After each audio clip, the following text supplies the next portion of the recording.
सत्संग किसे कहते हैं? पहले तो आपको यह बताना जरूरी। सत्संग कहो, रूहानी मजलिस कहो। सत माने सच, सच था, सच है, सच रहेगा। ऐसा सच अगर कोई है वर्तमान भविष्य में सच ही रहेगा, जिसमें कभी कोई चेंज नहीं आता, ऐसा अगर कोई है तो वो है ओम, अल्लाह, वाहिगुरु, गॉड। करोड़ों अरबों नाम है उसके, पर वो एक था, एक है और एक ही रहेगा।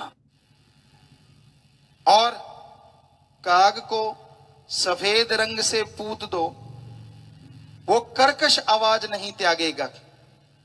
कड़वे कुएं में सैकड़ों मन चीनी डाल दो, मीठा नहीं होगा। और दूसरी तरफ बदबूदार शराब, गंदे नाले, बरसात का बहता हुआ गंदा पानी, ये सब अगर गंगा जी में पड़ जाएं तो इनको बदबूदार शराब या गंदा पानी नहीं कहते, क्या कहते हैं?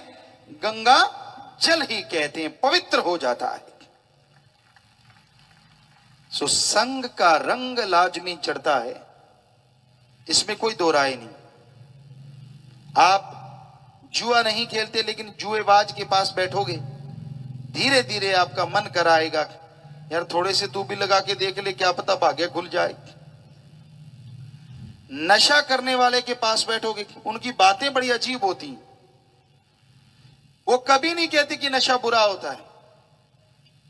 एक छोटी सी बात, एक जमींदार भाई थे, बहुत नशा करते थे, शराब पीते थे।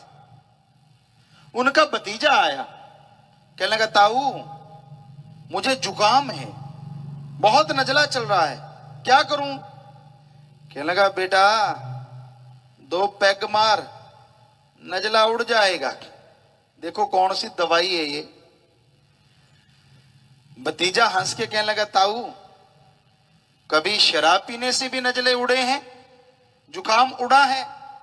तो ताऊ ताली मार के हंस पड़ा, कहता अरे सुन छोरे, मैं शराब पीता आ रहा हूं, अरे मेरा 200 बिग्गा उड़ गया, तेरा छोटा सा जुकाम नहीं उड़ेगा? देखो सिखाना क्या चाहिए और सिखा क्या रहे हैं। तो ये नशा करने वालों का अजीबोगरीब ग्रंथ होता है। इनको रोको कि भगवान से डरो, ईश्वर से डरो। उल्टा कहते हैं आप डरो, भगवान ने नशा बनाया, कहेगा मैंने बनाया, आपने पिया क्यों नहीं? कहां किस ग्रंथ में लिखा है, किस धर्म में लिखा है? हम बताते हैं धर्मों में क्या लिखा है। हमारे हिंदू धर्म में लिखा है, विष्णु पुराण, शिव पुराण में आता है, वेदों में आता है। जब समुद्र मंथन हुआ और उस समुद्र मंथन से बहुत सी अच्छी चीजें निकली, शराब निकली तो राक्षसों ने पी, जितने नशे निकले राक्षसों ने खाए। शिवजी महादेव जी ने जो जहर निकला उसको पिया, भांग नहीं पी, जहर पिया। तो इसलिए हिंदू धर्म में हमारे लिखा है, हिंदू धर्म के लोगों, नशा राक्षसों का खाना पीना है, कभी पीना खाना ना, बुरा ना मानना। आप देखिए कितने के लोग हैं जो नशा नहीं करते। आगे बताते हैं आपको, सिख धर्म, श्री गुरु नानक देव जी महाराज, बाबर बादशाह ने उनको भांग दे दी। बड़ा दबंग बादशाह था, मन मर्जी भी बहुत करता था। कहता ले गुरु भांग पी। तब सिख धर्म नहीं था, हिंदू धर्म के वो गुरु थे और इस्लाम धर्म के पीरो मुर्शिदे कामिल। तो गुरु नानक देव ने ठोकर मार दी और क्या बोला, पोस्त भंग अफीम मद, नशा उतर जाए प्रभात, नाम खुमारी नानका चढ़ी रहे दिन रात। हे बादशाह, पोस्त, भांग, अफीम, शराब सुबह पियो शाम को पियो सुबह उतर जाता है, अरे नशा करना है तो राम नाम अल्लाह मालिक की भक्ति का करो, जो एक बार चढ़ गया यहां तो क्या अगले जहान में भी नहीं उतरेगा। चेहरे पे नूर होगा, अंदर सरूर होगा और खुशियों से हर कोई मालो माल होगा। इस्लाम धर्म, मुसलमान भाई बहुत बैठे हैं। शराब को अगर उर्दू फारसी में किया जाए तो संधि विच्छेद शर प्लस आब। शर माने शैतान और आब माने पानी। अल्लाह की इबादत करने वालों, शराब शैतान का पानी है, पीना मत, वरना की गई इबादत खाक में मिलेगी, दो जग में जलोगे। ईसाई धर्म में लिखा है वो नशा कभी ना करना जो गॉड से दूर करे, वो गॉड्स प्रेयर नशा करो जो गॉड के करीब करे। तो हर धर्म में नशा मना है। आपके शहरों में क्या नशे के ठेके नहीं है? अजी शरेआम है और परमिट है, वहां पियो, गाड़ियां दो, कोई हर्ज नहीं, लाइसेंस है, कैसे रोकोगे?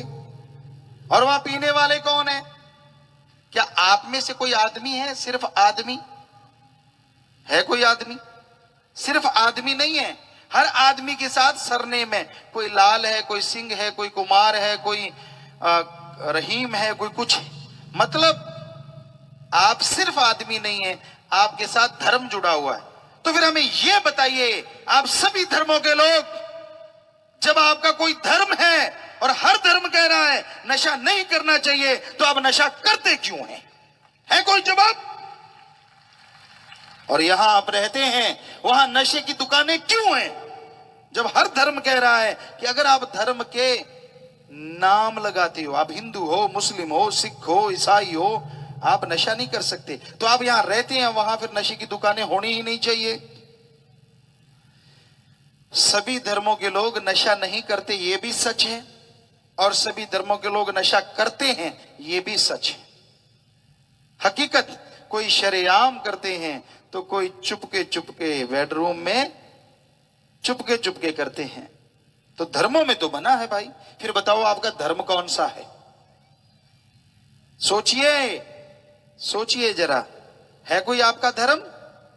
ऐसे तो संतों ने नहीं लिखा था। जरा सुनिए, हमारे इस युग के लिए सैकड़ों साल पहले वेदों में, शास्त्रों में, पवित्र गुरबाणी में, बाइबल में क्या लिखा था? कलयुग में कर्म धर्म नहीं कोई। ऐसा कलयुग आएगा यहां धर्मों का कर्म न के बराबर होगा।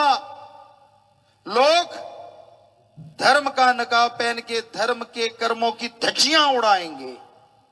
कलयुग में कर्म धर्म नहीं कोई, कलु का जन्म चंडाल के होए। लोग बेरहम हो जाएंगे, धर्मों के वचनों की परवाह नहीं करेंगे, बेवजह और बिना वजह धर्मों के नाम पे अधर्म के काम किया करेंगे। और ये आज हो रहा है। ऐसे युग में टेंशनों का बोलबाला होगा, दुख परेशानियों का आलम होगा, मालिक का नाम लेना दुश्वार होगा और गप चुगली निंदा करना बड़ा आसान होगा। देखिए वो सब हो रहा है। तो भाई सारे धर्म अच्छे हैं। हम कहते हैं हम धर्म को मानते हैं, पर दुख इस बात का है धर्म की बात को नहीं मानते। हम पीर पैगंबर गुरु अवतारों को मानते हैं, लेकिन उनके वचनों पे अमल करना नहीं जानते। जब तक उनके वचनों पे नहीं चलेंगे, सच्चा सुख कहां से मिलेगा? देखिए अपने गिरेबान में दूसरों पे उंगली उठाना बड़ा आसान होता है। फलां बुरा है, फलां गलत है। अरे एक उंगली किसी और की तरफ उठाते हो, 3 उंगलियां खुद की तरफ उठ जाती हैं। आप कहते हैं फलां बुरा है, तो आप देखिए 3 उंगलियां आपकी तरफ हैं कि उसको बुरा कहने से पहले सोचो, क्या जिंदगी में आपने कोई बुरा काम नहीं किया? अगर आपने बुरा किया है तो पहले खुद की सफाई करो, खुद के बुरे काम छोड़ दो, फिर दूसरों को बुरे कामों से रोकना शुरू करो। आज लोग निंदा चुगली बहुत करते हैं। माता बहनों का तो मशहूर है ही है। माँ तो बहना बुरा ना मानना, लेकिन भाई भी आपके मुकाबले में आ चुके हैं, फिक्र ना करो। कहीं भी भाई बैठे होते हैं, निंदा चुगली बिना उनको भी चैन नहीं आता।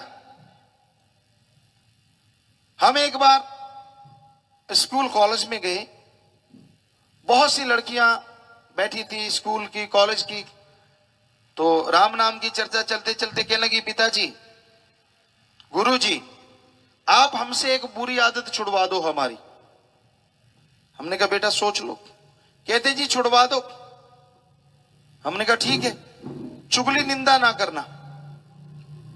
सभी बच्चे हाथ खड़ा करने लगे, नहीं करेंगे जी। पर एक बच्ची रोने लगी, छोटी बच्ची। हमने कहा बेटा तू रो क्यों रही है, जरा ध्यान से सुनना। बहुत ही बढ़िया बात उसने कही। कहने लगी गुरुजी पिताजी अगर हम निंदा चुगली छोड़ देंगे तो आपस में बैठ के करेंगे क्या। माता बहनों सोचो, हाई जेंट्री वाले, मिडिल क्लास वाले, किट्टी पार्टी में आप क्या करते हो, कौन सा एंजॉयनेस होता है। या कहीं इकट्ठे होते हो तब क्या होता है भाइयों, यार मैं कोई अच्छा आदमी पास से गुजर जाए ना, हाँ जानता हूं इसको, ये ऐसा था पहले, वैसा था पहले, मुझे सब पता है। उसको जलन होती है, यार इसकी अच्छाइयां क्यों सामने आ गई, मेरी क्यों नहीं आई। आज लोग दुखी हैं दूसरों के सुख से, अपने दुखों से कम दुखी हैं।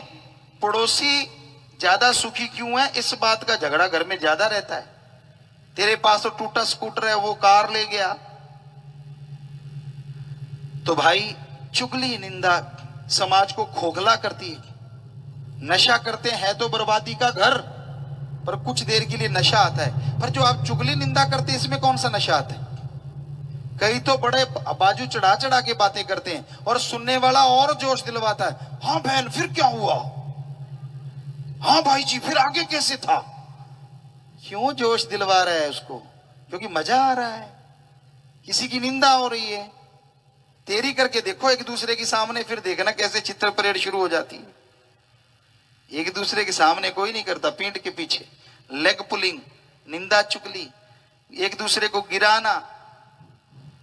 तो भाई नशे करना ये बुराइयां बहुत घातक। हमने गुटखे के बारे में खूब प्रचार किया बहुत देर से कि इसमें सीवरेज की गंदगी मिलाते हैं, इसमें मरी हुई छिपकलियों का पाउडर मिलाते हैं, और इसमें मरने वालों की संख्या जो तंबाकू किससे मरते हैं, हमारे देश में डॉक्टरों का आंकड़ा है 35 सेकंड में एक, यानी 1 मिनट में लगभग 2 लोग भारत के मर जाते हैं सिर्फ तंबाकू के नशे से। और बाकी नशे जोड़ें तो हमें लगता है 1 मिनट में 3-4 मरते होंगे। आदमी कहता है मौत तो भगवान ने लिखी है, नशे से कैसे मर जाएंगे। आम आदमी 1 मिनट में श्वास लेता है 16 से 18। मान लो आप नेचुरल तरीके से 1 मिनट में 16 से 18 श्वास लेते हैं, तो आपकी उम्र है भगवान की तरफ से 100 साल, टाइम पीरियड 100 साल। आप नशा करने लगते हैं, और नशा करने से क्या होता है, 1 मिनट में 16 की जगह 28, 30, 32 श्वास आते हैं। श्वास तो उतने ही है, लेखे तेरे श्वास की रास, हर धर्मों में लिखा है। अल्लाह राम भगवान ने आपके श्वास लिख के दिए, इस शरीर में आपने कितने श्वास भोगने। तो अगर 16 लेते 1 मिनट में तो टाइम पीरियड था 100 साल, और आप लेने लग गए 1 मिनट में 32, 100 के रह गए 50 साल, और 70 के रह गए 35 साल। तो इस तरह नशा करने से श्वास कम नहीं होते, पर टाइम पीरियड कम हो जाता है और आपका खात्मा जल्दी हो जाता है। इसलिए कोई भी नशा कभी ना करो। नशा बर्बादी का घर है, चंद मिनट के लिए टेंशन फ्री करता है और 24 घंटे की टेंशन और पल्ले में डाल देता है। नशा सॉल्यूशन नहीं है टेंशन का, गम चिंता परेशानी का। इसलिए किसी भी तरह का कोई भी नशा कभी ना करो। सो सत्संग में आज आपको सच बताने आए हैं और हमारा मकसद डुगडुगी बजा के पैसे इकट्ठे करना नहीं है, आपसे किसी भी तरह का कुछ लेना नहीं है। आपको बताना है जो हमारे पूर्वजों ने, हमारे धर्म गुरुओं ने, पीर पैगंबरों ने हमें बताया, जिससे हम अपनी जिंदगी बहार की तरह गुजार सकते हैं, जिंदगी में बहार छा सकती है। आप अपने विचारों पे कंट्रोल कर सकते हैं। आप पढ़े लिखे हैं, सोचिए अगर विचारों पे कंट्रोल करते हैं तो आपको एड्स नहीं होगी। ब्रह्मचर्य का पालन आप करेंगे और ब्रह्मचर्य शरीर के लिए ढाल का काम करता है। ब्रह्मचर्य में ओवरफ्लो कभी नहीं होता। ब्रह्मचर्य से क्या होता है, बड़े बड़े डॉक्टर इसका रिसर्च कर चुके हैं और हमारे धर्मों में लिखा, इससे शरीर को एक ढाल मिल जाती है। अगर आप प्योर ऑर्गेनिक खाते हैं जिसमें खाद स्प्रे ना हो, अगर वो खाना खाते हैं तो 100 में से 99 बीमारियां आपको नहीं लगेंगी, सिर्फ 1% कर्म रोग लगेगा। और अगर ऑर्गेनिक नहीं भी खाते तो भी 100 में से 95 बीमारियां ब्रह्मचर्य के पालन से रुक जाती हैं। ये आयुर्वेदा ने कहा, हमने खुद पे अजमाया और लाखों करोड़ों नौजवानों को हमने बताया और उनको बोला ऐसा करके देखो। लाखों ने करके देखा और रिजल्ट 100% पॉजिटिव पाया गया। कारखाना सत्संग है अजीब, बंदे के बनते हैं इसमें नसीब, पाप मैल जन्मों की साफ कर ली। यह कहा जाता है कि आदमी के भाग्य में जो लिखा है वो मिलेगा और जो नहीं लिखा वो नहीं मिलेगा। पर हकीकत यह है कि हमारे धर्मों में ये लिखा हुआ है, हमारे धर्मों में ये बताया है, इंसान खुद मुख्तियार है, मर्जी का मालिक है, सर्वश्रेष्ठ जोनी है। अगर इंसान ईश्वर की भक्ति करे, कड़ा परिश्रम करे, तो ये अभाग्यशाली से भाग्यशाली बन सकता है। पशु पक्षी परिंदे ऐसा नहीं कर सकते, उनका तो जो लिखा है वो मिलना है, लेकिन मनुष्य के साथ ऐसा नहीं है। मालिक देगा, पर हिंदू धर्म में क्या लिखा है, हिम्मते मर्दा मद दे खुदा। इस्लाम धर्म में हिम्मते मर्दा मद दे खुदा, और हिंदू धर्म में हमारे लिखा है हिम्मत करे अगर इंसान तो सहायता करे भगवान। आप खुराटे मार रहे हो, भगवान की भक्ति कर रहे हो, भगवान मुझे दे दे, तो 10-20 खुराटे और दे देगा, और क्या दे देगा। आप मेहनत कर रहे हो किसी भी अच्छे नेक काम में, मालिक से मांगते हो मालिक दे दे, तो मालिक उस नेक काम में तरक्की जरूर बख्श देगा। इसलिए हमारे सभी धर्मों में लिखा, जैसे हिंदू धर्म के भगवान कहलाए श्री राम जी, श्री कृष्ण जी, सिर्फ भगवान ही नहीं थे, वो राजा महाराजा भी थे। और बचपन में गुरुकुल में उन्होंने आश्रम की खेतीबाड़ी की, गौओं का पालन पोषण किया, गुरु और गुरु मां के लिए खाना भोजन बनाया। इसलिए हिंदू धर्म में उन्होंने लिखा, कर्म जोगी और ज्ञान जोगी बनो। इस्लाम धर्म के पैगंबर मोहम्मद साहब सारी जिंदगी उन्होंने करके खाया, इसलिए उन्होंने लिखा, हक हलाल की रोजी रोटी खाओ। सिख धर्म के गुरु साहबान मेहनत कड़ा परिश्रम करके उन्होंने खाया, इसलिए उन्होंने लिखा, दसा नौआं दी किरत करो ते वंड के छको। ईसाई धर्म के पैगंबर ईसा मसीह सारी जिंदगी हार्ड वर्क किया, मेहनत करी, इसलिए उन्होंने लिखा, हार्ड वर्क करो और गॉड्स प्रेयर करो। तो हर धर्म में यही शिक्षा है, मेहनत कड़ा परिश्रम करके खाओ, मेहनत की खाओ, हक हलाल की खाओ। कहीं लिखा है 100 रुपए की ठगी मारो, 1 रुपया मालिक को चढ़ा दो, कहीं लिखा है? पर कलयुग में तो ये हो रहा है, लोग 500 की ठगी मारते हैं, 5 रुपए मालिक को। पहले तो देखो कितना कम परसेंटेज दे रहे हैं, सोचने वाली बात है। 5 लाख की ठगी, सिर्फ 5 रुपए। हैरानी की बात यह है, जब आप ठगी मारते हैं और मालिक को कहते कि मालिक 100 की ठगी मारता हूं, 1 रुपया तेरा 99 मेरे, तो इसका मतलब भगवान को भी आप हिस्सेदार बना रहे हैं कि तू भी मेरे साथ ठगी मरवा, ढंग से ठगी मरवाना, किसी को पता ना चले। एक और बात, बुरा ना मानिए, क्योंकि आपको कड़वा सच बताने आए हैं और सुनिए जरूर। हमने देखा बहुत सारे हमारे धर्मों में सीधा 1 रुपए का प्रसाद नहीं होता, सवा का, सवा 5 का, सवा 25, सवा 51, फिर आगे बढ़ता जाता है। ये ऊपर चवन्नी क्यों रहती है पता है आपको?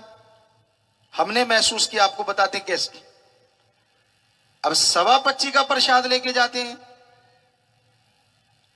एक पीस 25 पैसे का भगवान का और 25 रुपए का डिब्बा खुद का, कि मालिक तेरा ये ले प्रसाद, डिब्बा सामने रखा, खुद खा लिया, यार दोस्तों को खिला दिया, आजा तुझे प्रसाद खिलाऊं। कैसे प्रसाद बन गया भाई? धर्मों में लिखा प्रसाद 2 तरीके से होता है, या तो भगवान जी हाथ लगा दें, या भगवान जी निगाह डाल दें, या भगवान तक पहुंचा कोई संत पीर फकीर पैगंबर उसे अपनी नूरे नजर से देख ले या आशीर्वाद दे दे, तो वो प्रसाद होता है। यहां तो कुछ भी नहीं होता, सामने रखा, भगवान जी बोले नहीं, प्रसाद बनाया नहीं, खुद कहता प्रसाद बन गया, मालिक मेरे पाप काट देना, कट गए, खुद ही खा गया, कहता मालिक ने खा भी लिया। बड़ी हैरानी है, आज के कलयुगी जीव भगवान को खिलौना समझ रखा है। हम हिमाचल में सत्संग कर रहे थे, देवभूमि, हमारे धर्मों में क्या कहते हैं हिमाचल को? देवभूमि। सत्संग करते करते करते करते हमने एक जगह गए, तो वहां के बहुत बड़े धर्म के पुजारी या मौलवी या भाई कोई भी मान लीजिए, वो हमारे पास आए, सत्संग सुना, कहने लगा गुरुजी आप अभी ये जो बात आपको सुनाई, ये बात हमने उनको सुनाई। वो कहने लगा बिल्कुल सच कहते हो। कहता हम लोग बैठे होते हैं, अगर कोई 25 रुपए चढ़ा दे तो हम कहते हैं ये 100 वाला है, सैकड़ों वाला। अगर 100 चढ़ा दे तो हम कहते हैं 1000 वाला है, 1000 चढ़ा दे तो कहते हैं लाख वाला है, और हजारों चढ़ाए तो कहते हैं लाखों वाला है, और अगर लाख चढ़ा दे तो करोड़ वाला, और लाखों चढ़ा दे तो करोड़ों वाला। हमने कहा ये वाला क्या है? करोड़ों वाला, 1000 वाला। तो उस भाई ने हमें क्या कहा, कहता गुरुजी अगर कोई हजारों चढ़ा दे तो हम कहते हैं ये लाखों वाला ठग है, लाखों की ठगी मारी होगी तो 1000 चढ़ा सकता है, मेहनत की करके कौन चढ़ा सकता है? करोड़ों की ठगी मारी होगी तो लाखों चढ़ा सकता है, वरना कौन चढ़ा सकता है? बड़ी हंसी आई सुन के, वाकई वो आपको क्या समझती है और आप अपने आप को क्या समझते हैं। हम आपको गारंटी देते हैं सभी धर्मों के अनुसार, ओम हरि अल्लाह वाहिगुरु गॉड, दाता था, दाता है और दाता ही रहेगा, वो मंगता नहीं हो सकता। जरा सोचिए, ये आदमी का शरीर, बड़े बड़े डॉक्टर साहबान इस शरीर को नहीं पढ़ पाए, 15-20% पढ़ पाए, कोई स्पेशलिस्ट डॉक्टर हो तो वो जानते हैं, सज्जन अगर यहां बैठे हुए, 15-20% ह्यूमन बॉडी को रिसर्च किया जा चुका है सिर्फ। तो जिस मालिक ने, जिस अल्लाह ने, जिस गॉड ने आदमी का शरीर बनाया है, तो क्या वो आदमी के बनाए कागज के टुकड़े रुपए को नहीं बना सकता? जरा सोचिए। हमारे धर्मों में लिखा है गॉड इज एवरीवेयर, हिंदू धर्म में लिखा है भगवान कण कण में रहते हैं, इस्लाम धर्म में अल्लाह ताला जर्रे जर्रे में मौजूद है, सिख धर्म में लिखा है वाहिगुरु के बिना कोई जगह नहीं है।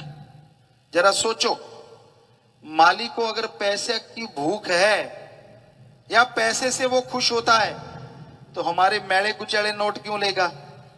वो नोट बनाने वाली मशीन के ऊपर बैठ जाएगा और वहीं से करारे करारे नोट लेता रहेगा। बताइए कोई उसे रोक सकता है? क्योंकि वो तो हर जगह है। और सोचो, मालिक पैसे से ही मिलता तो दुनिया का सबसे धनाढ़ आदमी भगवान को घर में बिठा लेता, मालिक ये ले सारे पैसे तेरे, मेरे घर में बैठ जा, और फिर टिकट लगा देता कि मालिक को देखना है तो 5,000, बात करनी है तो 20,000, और मालिक की टिकटें फिर ब्लैक में बिकती। शुक्र है मालिक बिकाऊ नहीं, वरना कलयुग में भी लोग मालिक का ब्लैक चला देते। तो हम आपको यही कह रहे हैं कि मालिक भावना का भूखा है, श्रद्धा का भूखा है। कौन सी श्रद्धा, कौन सी भावना? मालिक ना करे आपका कोई बेटा बेटी हो, आपसे सैकड़ों किलोमीटर दूर रहता हो और वहां अचानक कोई दुर्घटना हो जाए और आपको सूचना नहीं मिल रही आपका बेटा ठीक है कि नहीं ठीक है, तो आपकी आंखों से बेअख्तियार अपने आप आंसू बहने लगते हैं। ये आपकी, आपके बेटे के लिए भावना है, श्रद्धा है। रुपए में 100 पैसा आप अपने बेटे के लिए तड़प रहे हैं। जरा ध्यान से सुनिए, ऐसी ही तड़प, ऐसी ही श्रद्धा भावना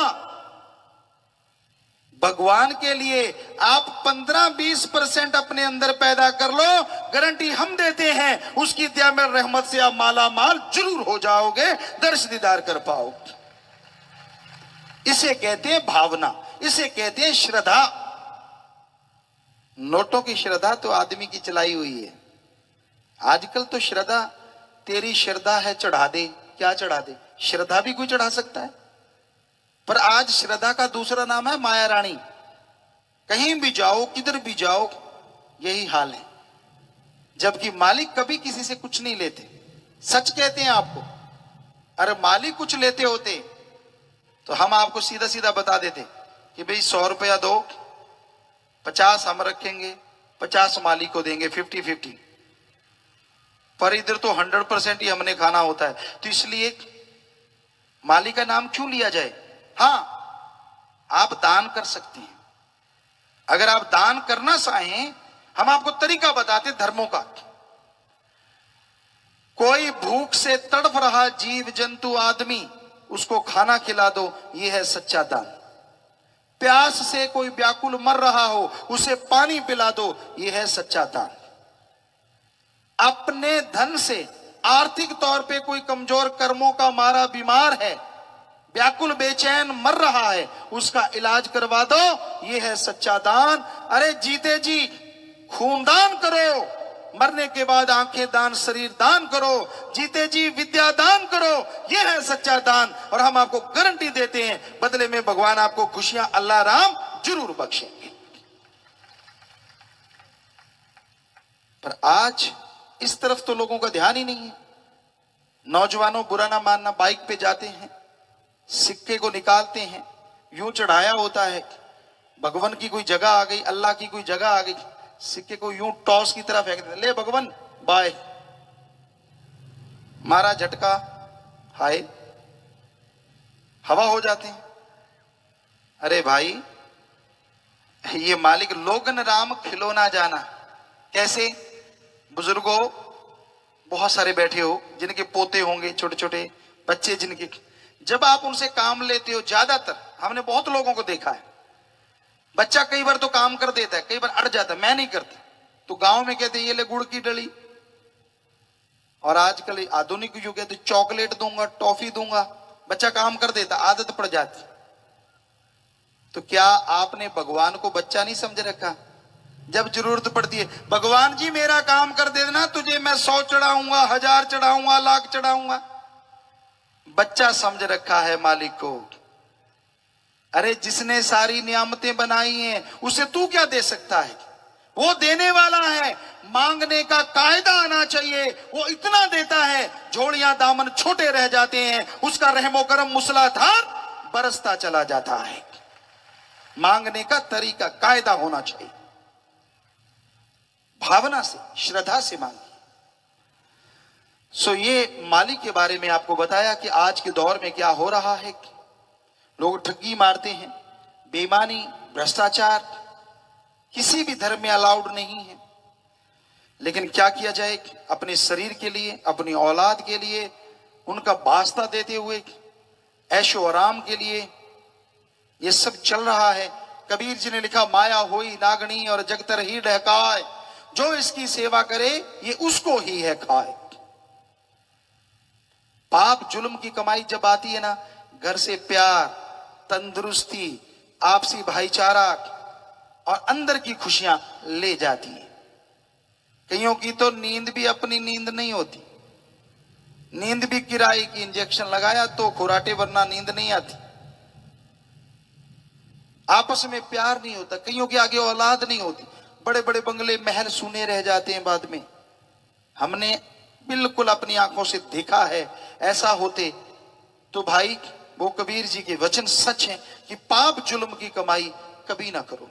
किसी के मुंह का निवाड़ा छीन के खुद के पेट में डालोगे, वो अमृत नहीं, आबो हयात नहीं, वो आपके लिए जहर का काम करेगा, आपकी औलाद के लिए जहर का काम करेगा। क्योंकि पाप जुल्म की कमाई, बदी की कमाई किसी को सुख चैन आराम नहीं लेने देती, ये हम आपको गारंटी देते हैं।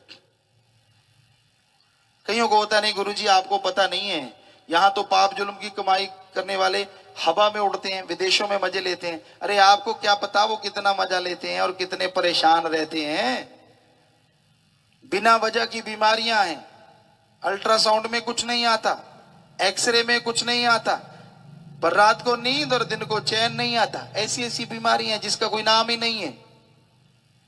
क्योंकि बहुत लोग हमारे पास ऐसे मिले, बिना वजह डर सताता है, रात को बिल्ली छलांग लग जाए कहते दुश्मन आता है, लेटरिन बाथरूम जाते ही 10 बार घबराता है, इसलिए रसोई के साथ भी बनवाता है।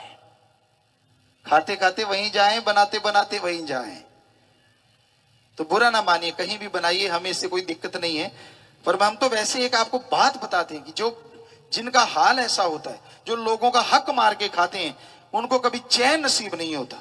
ये धर्मों शास्त्रों का कथन है, ये सच्चाई है। 5 चोर तेरे पीछे लगे, कीमती पूंजी तेरी ठगे, मन जो कहे इनकार कर ले। 5 चोर, काम वासना, क्रोध, लोभ, मोह और अहंकार, ये 5 ऐसे हैं जो हर इंसान को गुमराह करते हैं। कभी काम वासना में अंधे हो जाते हैं तो इंसान अपनी बर्बादी करता है, समाज की बर्बादी में आगे बढ़ता है और उसका नाम लोग लेना पसंद नहीं करते। कोई रिश्ता नाता नहीं होता जो कामी कीड़ा हो जाए। फिर है क्रोध। क्रोध जब आता है, कहते क्रोध चंडाल का दूसरा नाम है। ऐसा क्रोध आता है, आदमी अपनी मां, अपनी बहन, अपनी बेटी, किसी को कुछ नहीं देखता जब क्रोध आ जाए, और बाद में उसके लिए पछताता रहता है, मैंने ऐसा क्यों बोला, ऐसे मैंने क्यों कहा। फिर है लोभ। लोभ लालच, लोभ है सर्व पाप का बाप। यहां लोभ लालच आ गया, बाकी के पाप अपने आप जुड़ते जाते हैं, बाकी की बुराइयां अपने आप जुड़ती जाती हैं। और इसी के बाद आता है अहंकार।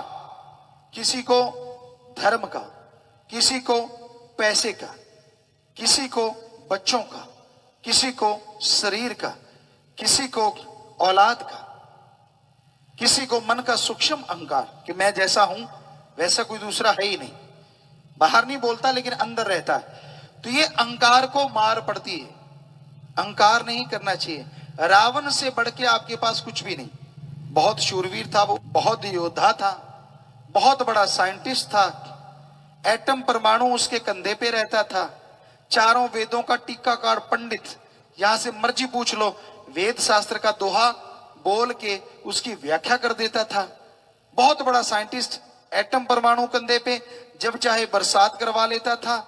चंद्रमा की रोशनी से ही नहीं बल्कि सूरज और चंद्रमा दोनों की रोशनी से खाना बना लेता था। तो इतना बड़ा साइंटिस्ट, इतना बड़ा योद्धा, और वो छोड़िए उसके नौकर भी सोने के कमरों में, गोल्ड के कमरों में रहते थे, हीरे मोती जड़े वो बर्तनों में खाना खाता था। अब कितना नौकरों के पास धन दौलत होगी।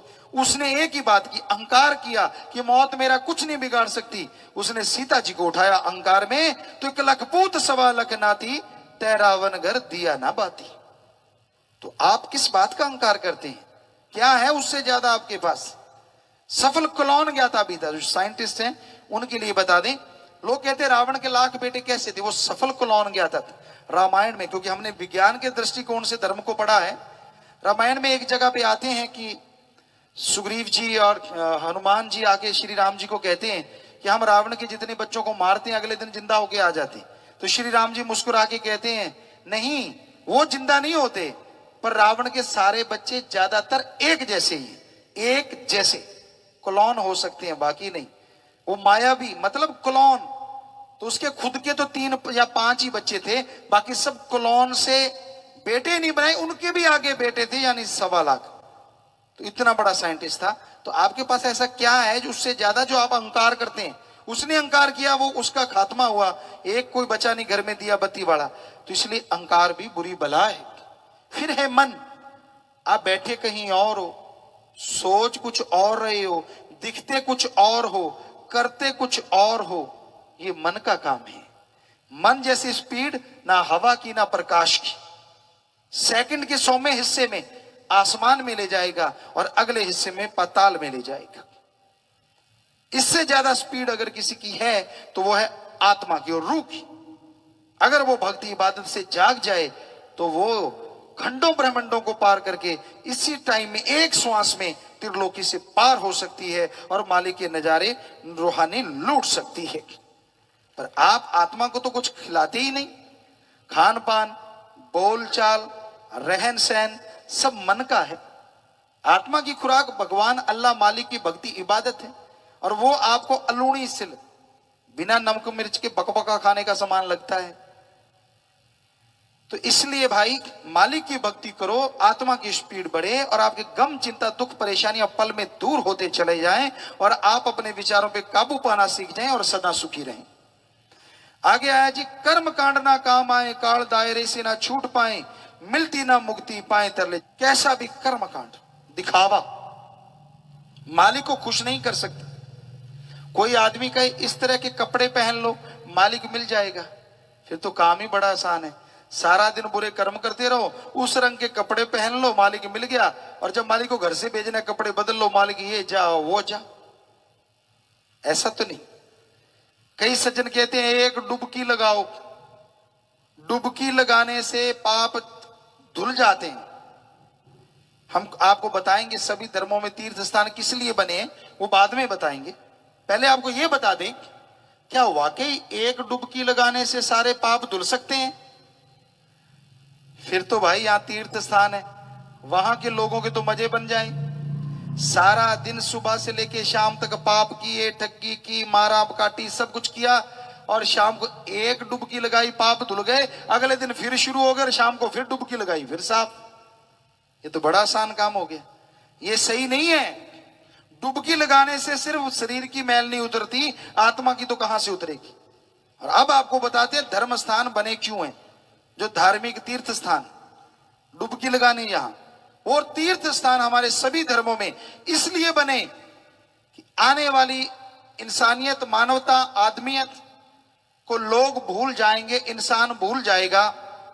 वो उन तीर्थ स्थानों पे आए, नहाए, अपने अल्लाह वाहिगुरु गॉड राम को याद करे और उस मालिक के रहमो करम का भागीदार बन सके। इसलिए हमारे तीर्थ स्थान बने, ताकि भूले हुए लोग अपने मालिक को याद कर लें और उसको याद करके तमाम रहमो करम के हकदार बन सकें। इसलिए तीर्थ स्थान बने हैं। सिर्फ डुबकी लगाना या नोट चढ़ाने से इसलिए नहीं बने हैं। कोई माने चाहे ना माने, वो मर्जी आपकी, हमारा फर्ज सच बताना है। तो भाई आगे आया, माया जोड़ी काम आती नहीं, अंत समय साथ जाती नहीं, जोड़ जोड़ चाहे तू खजाने भर ले। अगर मांगना है मालिक से, मालिक को मांगो। अकबर बादशाह के समय की बात। अकबर बादशाह इन्हीं क्षेत्रों में कहीं घूम रहे होंगे और एक जिमीदार काम कर रहा था जंगलात में। तो अकबर बादशाह शिकार करते करते घूमते हुए उनको प्यास लगाई। उन्होंने घोड़ा दौड़ाया, अकेले थे, साथ में 1-2 लोग थे, वो पीछे रहे। कहीं पानी मिल जाए, बहुत प्यास लगी है। आवाज आई हल चलाने की। बादशाह ने घोड़ा रोक के सुना, आवाज आई कि कोई हल चला रहा है, आवाजें आ रही हैं। पहले जिमीदार आमतौर पर ही पशुओं को गाड़ी वगैरह देते रहते थे, तो वो जाट जिमीदार गाड़ियां दे रहा था। तो वो उसके पास पहुंच गया, बिल्कुल भेष बदला हुआ था। कहने लगा, भाई मुझे पानी चाहिए। कहने लगा जी बिल्कुल बिल्कुल, आइए आइए, आप पानी लीजिए, पानी पियो, मेरे पास ठंडा पानी है। पानी पी लिया। कहने लगा आप खाना भी खाओ। मैं खा रहा हूं। कहता नहीं नहीं, कहता मैं, मुझे ज्यादा आता जाता नहीं है कुछ बोलना बालना, मेरे पास है खाना, तो तू भी खा ले, उसे क्या पता वो राजा है। तो बादशाह ने खाना भी खा लिया। कहने लगा तुझे पता है मैं बादशाह हूं? कहता मैं तो जंगली आदमी हूं, जंगलात में रहता हूं, कभी शहर ही नहीं गया, यहीं अपनी पैदावार करी थोड़ी बहुत, खाली परिवार है एक जगह, जंगलात में रहते हैं। कहने लगा मैं बादशाह हूं। कहता जी ठीक है। कहने लगा मैं आपको ये अंगूठी देता हूं, मित्र बनाता हूं, कभी जरूरत पड़े तो आना। वो जिम्मेदार सीधा साधा था। कहता ठीक है। अंगूठी ले ली, बादशाह चला गया। अब कुदरत मालिक की ऐसी हुई कि काल पड़ गए, यानी बरसात नहीं हुई, फसलें नहीं हुई, खाने के लाले पड़ गए। वो जिम्मेदार को याद आई, यार ये अंगूठी वाला एक आया था, बादशाह बादशाह कहता था, चलो उसके घर चलते हैं, शायद खाने को कुछ मिल जाए। पूछ बचा के वो दिल्ली पहुंचा, उसके महल के दरवाजे पे उसे रोक लिया गया। वो दंग हो गया है, इतना बड़ा राजा है, इतने बड़े महल है, नौकर चाकर हैं। वो दरबारी ने रोक लिया कि नहीं जाने देता। कहता तू कैसे नहीं जाने देता, इसने बुलाया है। अब अंगूठी दिखाई तो दरबारी वो समझ गया गेट वाला कि भाई इसको तो बादशाह की अंगूठी है, इसके तो पहनी हुई। उसने अंदर जाने दिया। फिर कहने लगा, उन्हें पूछा भी बादशाह कहाँ है? कहने लगे बादशाह तो महलों में। कहते महल किधर है? कहता वो रहे रास्ता। चल पड़ा उधर। वहां कौन जाने दे, रोक लिया। उसने फिर अंगूठी दिखाई। कहता अब रोकते क्यों हो बार बार, जब मुझे उसने बुलाया है। तो अंगूठी देखी, वो भागे भागे अंदर गए, बादशाह को खबर करी कि जी ऐसे ऐसे आपकी अंगूठी पहनी हुई सीधा साधा कोई जाट जमींदार है और वो आया है। बादशाह ने याद आ गया, बड़ी याददाश्त थी अकबर बादशाह की। याद आया कि हो एक जिम्मेदार था, उसने पानी पिलाया था, खाना खिलाया था। कहता उसको छोड़ो अंदर, मेरे पास लाओ। उसको ले आए। इतने में बादशाह का नवाज का टाइम हो गया।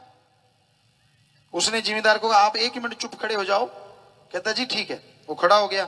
तो जैसे मुसलमान भाई नवाज अता करते, घुटने औंधे मारते हैं, वज्रासन, उसमें बैठे नवाज अता की, सब मालिक की दुआ की, आमीन किया। तो अब वो सीधा साधा बिल्कुल कुछ नहीं आता जाता बादशाह को देखता रहा। बादशाह कहने लगा कैसे आना हुआ? कहने लगा जी वो बातें छोड़ो, पहले ये बताओ आप कर क्या रहे थे इतनी देर? कहने लगा मैं अल्लाह ताला से अपनी रियाए, अपनी प्रजा के लिए दुआ कर रहा था कि सबको सुख देना, सबकी जोड़ियां भरना, कोई कमी ना छोड़ना। जब वो जाट जिम्मेदार ने ये बात सुनी, कहता जी सलाम, मैं तो चला। बादशाह कहने लगा तू आया, मेरी बात सुनी और चला, मेरे से कुछ बात कर, क्या तुझे कुछ चाहिए? कहता नहीं नहीं, मेरी सलाम मंजूर करो, मैं तो चला। बादशाह कहने लगा ऐसी बात नहीं है, पहले मुझे बता तू आया किस लिए, तुझे कुछ चाहिए था क्या? तो आगे से वो कहने लगा मुझे चाहिए था, पर मैं मंगतों से क्यों मांगू, मैं भी क्यों ना उससे मांगू जिससे तू मांग रहा था। मैंने मंगता ही बनना है तो क्यों ना अल्लाह ताला का ही बनूं। बुरा ना मनाइएगा, कोई इसे गलत तरफ ना ले जाना। हमारा कहने का मतलब, अरे मालिक को हम क्या दे सकते हैं, जिसने हमें बनाया है। मालिक वो नहीं है जिसको हम बना दें। और मालिक से मांगना चाहिए। हमारे वेदों में लिखा है मालिक से मांगो अच्छा पानी, अच्छी हवा, अच्छा धरती, उपजाऊ धरती, अच्छी संतान, अच्छा स्वास्थ्य। भगवान से मांगना है तो भगवान को मांगो। इस्लाम धर्म में लिखा अल्लाह ताला रहमो करम का मालिक है। कायदे से मांगोगे तो इतना रहमो करम बरसाएगा, दामन छोटे पड़ जाएंगे, रहमो करम बरसता जाएगा। सिख धर्म में लिखा है जो मांगे ठाकुर अपने से, सोई सोई देवे। इंग्लिश फकीर कहते हैं गॉड देता है लेता नहीं। तो वो मालिक से मांगा जाए, और मालिक से अगर मालिक को ही मांग ले तो बाकी चीजें क्या पीछे रह जाएंगी। मान लीजिए अगर राजे को ही मांग ले, छोटी सी एक बात सच्ची और ख्याल में आ गई। एक राजा ने नुमाइश लगा दी, सारा सामान रख दिया, ढिंडोरा पिटवा दिया, अनाउंसमेंट करवा दी, आओ महल में जो पड़ा ले जाओ जिसका जी करे, पर एक चीज ले जा सकते हो एक बार।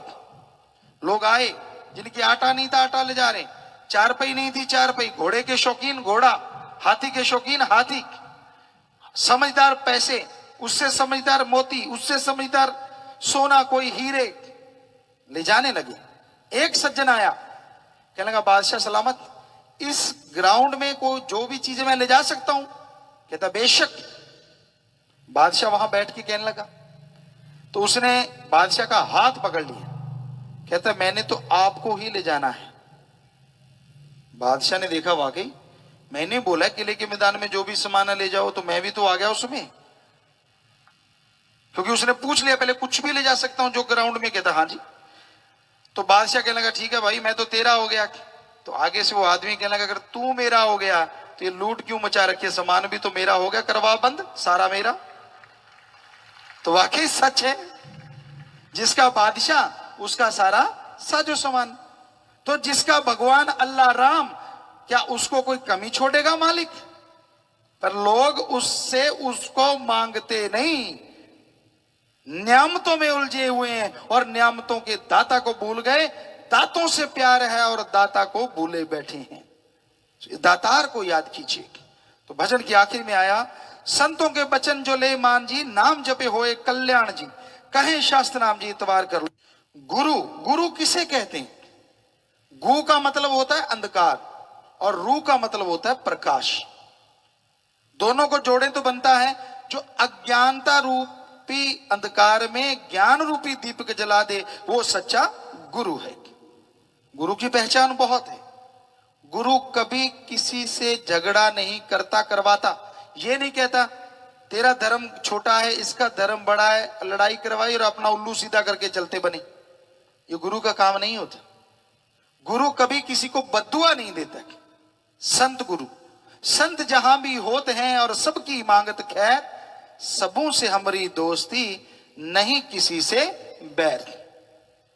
क्योंकि जो मालिक से प्यार करेगा वो मालिक के औलाद से भी प्यार करेगा, नफरत नहीं कर सकता। तो संत सच कहते हैं, संत सत्संग करते हैं, सिर्फ बोलते नहीं, कर्म जोगी भी होते। वो कहते हैं आप भी कर्म जोगी बनो और ज्ञान जोगी बनो। पहले वो कर्म जोगी और ज्ञान जोगी बनते हैं, फिर लोगों को बताते हैं कि ज्ञान जोगी कर्म जोगी बनो, ताकि यहां भी जो भी कार्य करते उसमें सफलता मिले और अंदर से शांति मिले, ताकि उस सफलता का आनंद आप ले सके। तो ये गुरु की निशानियां कुछ एक, वो कभी किसी से कुछ लेता नहीं, जो भी शिक्षा देता है मानवता भलाई के लिए देता है। आपसे प्यार मोहब्बत बेगर्ज करो, अल्लाह मालिक से सर्वोत्तम प्यार करो, क्योंकि वो रहमो करम का मालिक हमें बनाने वाला है। तो उसका सत्कार करो, भगवान का तो सबका सत्कार करो, इज्जत करो। ये संत पीर फकीर सिखाते हैं। राम का नाम सदा सुखदाई। जो लोग ईश्वर का नाम लेते हैं, प्रभु का नाम लेते हैं, उन्हें अंदर बाहर किसी चीज की कमी तो क्या आनी थी, बल्कि कभी महसूस भी नहीं होता।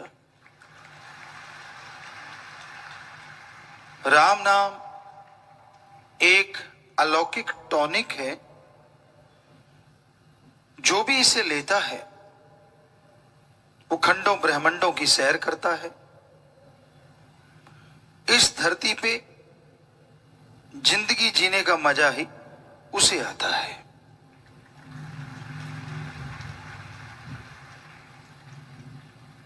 हर इंसान इस धरती पे आके जीवन व्यतीत कर रहा है। सुबह होती है, दिन गुजरता है, रात हो जाती है, नींद लेता है, सुबह उठता है, दिन गुजरता है, रात हो जाती है। यूं यह चक्कर चलता रहता है और इंसान को पता ही नहीं चलता कब उसकी उम्र कितनी हो गई। समय गुजरता चला जाता है, कई लापरवाही से, कोई बेहद परवाही से दुखी रहते हैं। लापरवाह हो गए, श्वास चले गए, जिंदगी बीत गई, यूं लगता है जैसे एक समय पूरा करने आए हैं।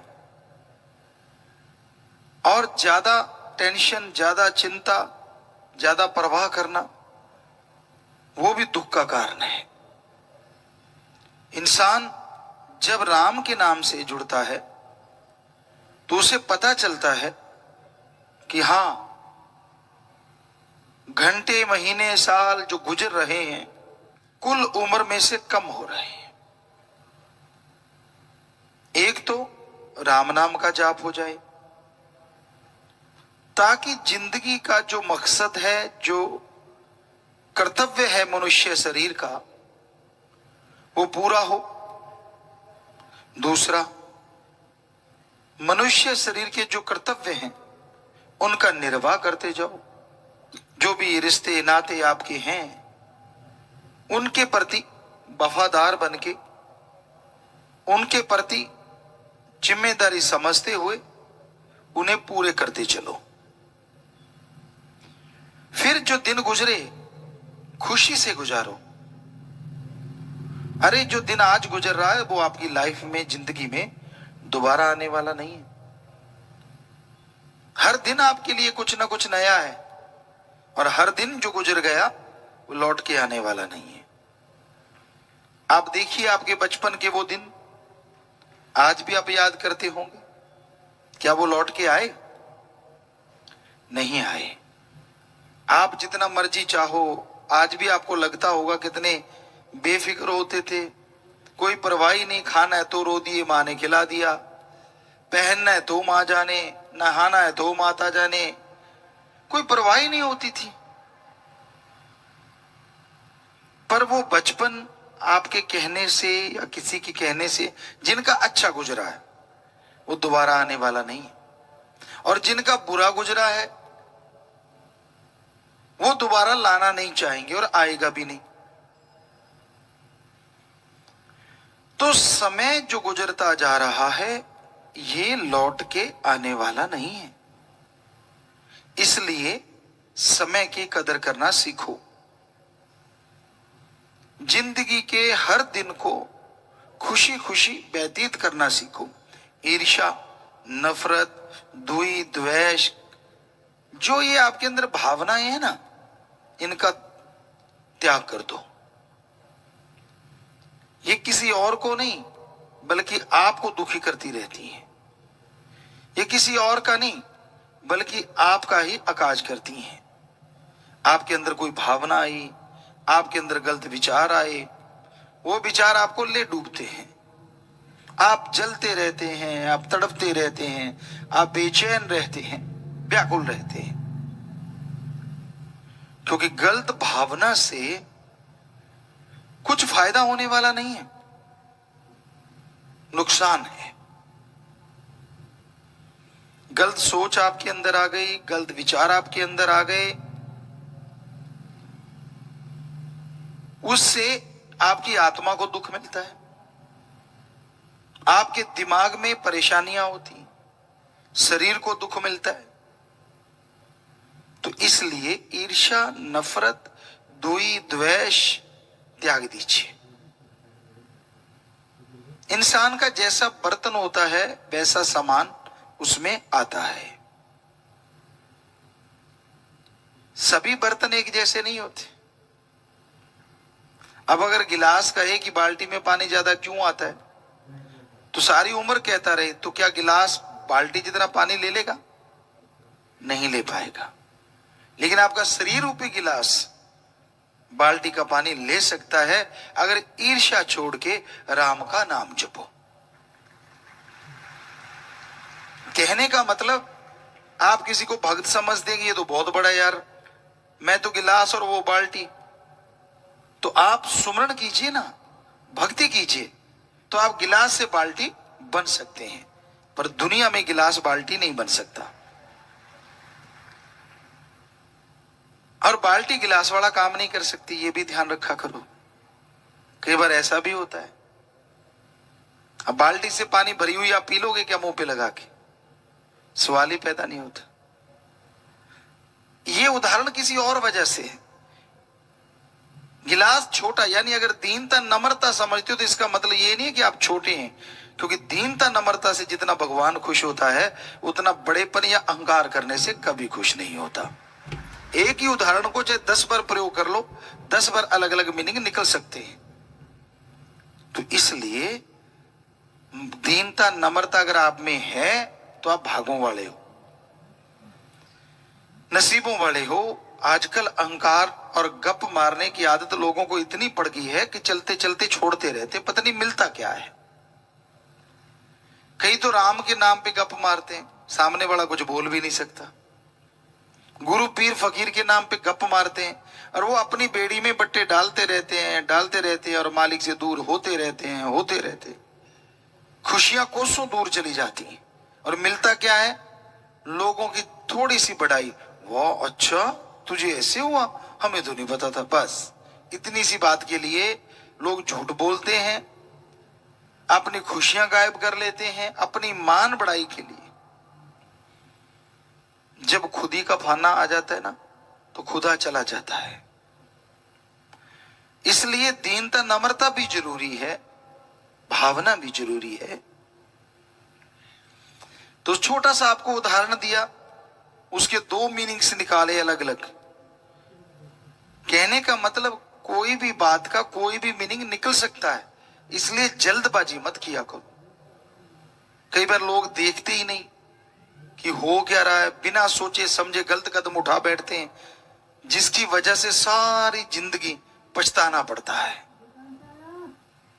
तो ईर्ष्या नफरत छोड़ के भावना को शुद्ध करते हुए अगर आप रास्ता तय करेंगे तो मालिक जरूर आपके लिए उस रास्ते में मखमल बिछा देंगे, कांटे चुन देंगे।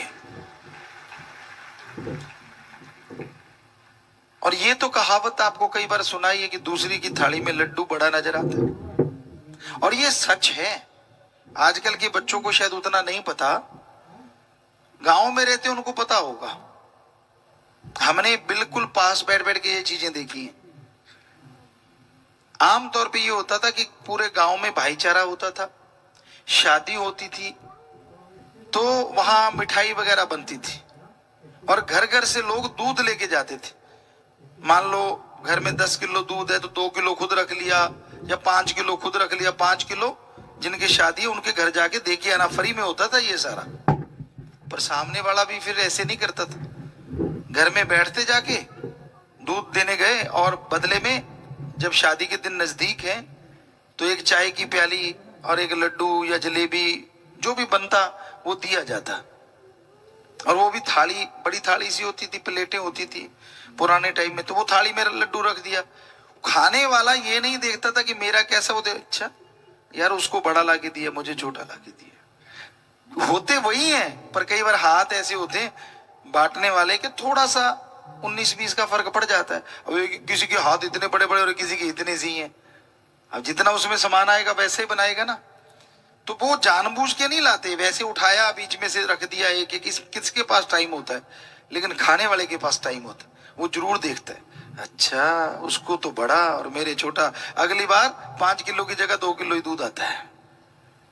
तो वो कहावत बन गई, दूसरी की थाली में लड्डू बड़ा नजर आता है। ये हकीकत है, ये हमने होते देखा है, लोगों को बोलते देखा, यार देखो उसको ज्यादा लाके दिया, मुझे कम लाके दिया।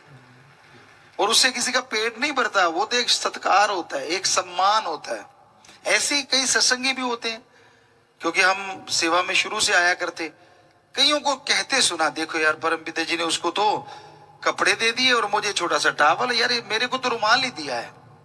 और कई जिनको दृढ़ यकीन होता है वो कहते थे नहीं, वाह रुमाल मिल गया यार, सतगुरु के हाथ से लगा हुआ, छाती पे लगा, चूमते हैं, दिल से लगा के रखते, उनको कोई लेना देना नहीं किसको क्या मिल रहा है, उनको जो मिला उससे वो बेइंतहा खुश रहते। और जो दूसरों की ईर्ष्या कर करके वो अपने वाली जो खुशियां सतगुरु ने बख्शी है वो सारी गवा के चले जाते हैं। ये सच्चाई है, ये वास्तविकता है। तो इसलिए ईर्ष्या नफरत नहीं करनी चाहिए किसी भी क्षेत्र में, चाहे वो रूहानियत का क्षेत्र है, चाहे दुनियादारी का क्षेत्र है, कोई भी क्षेत्र। आप अपने बर्तन के अनुसार सामान लेते हैं और पीर फकीर एक खुशी में कुछ भी बख्श देता है तो वो समझो आपके लिए बेहद और बहुत बड़ी दात है। आप उसे लेते किस तरीके से हैं, आप उसे संभालते किस तरीके से, ये आप पे निर्भर करता है। तो इसलिए दृढ़ यकीन के साथ आगे बढ़ा करो। कुछ ऐसा घटित होता है कई बार इंसान के घर में या परिवार में, इंसान झिझकोड़ा जाता है, हिल जाता है जिसे कहते हैं। लेकिन कहते हैं ना, भगवान कई बार कुछ ऐसा करता और पीछे पता नहीं क्या छुपा होता है, पता नहीं क्या उसको देना होता है, ये तो राम जाने। या फिर ये भी हो सकता है कि उसके कोई भयानक कर्म जुड़े होते हैं जिसकी सजा उसे मिलती है। और अगर वो सत्संगी है, राम का नाम लेने वाला है, तो वो तेरा भाड़ा मीठा लगे कि मालिक तू जान, तेरा काम जान, मैं तो तेरा बच्चा हूं, मेरे लिए क्या सही है क्या गलत वो तो तू जानता है। अगर मेरे लिए ये सही है तो सतवचन, अगर वो सही है तो भी सतवचन। तो दृढ़ यकीन के साथ जो ऐसा करते हैं उनको कभी टेंशन नहीं आती, कभी दुख नहीं आता, कभी परेशानियां नहीं आती, और वो मालिक की खुशी में झोलियां भरते हुए जिंदगी गुजारते रहते हैं।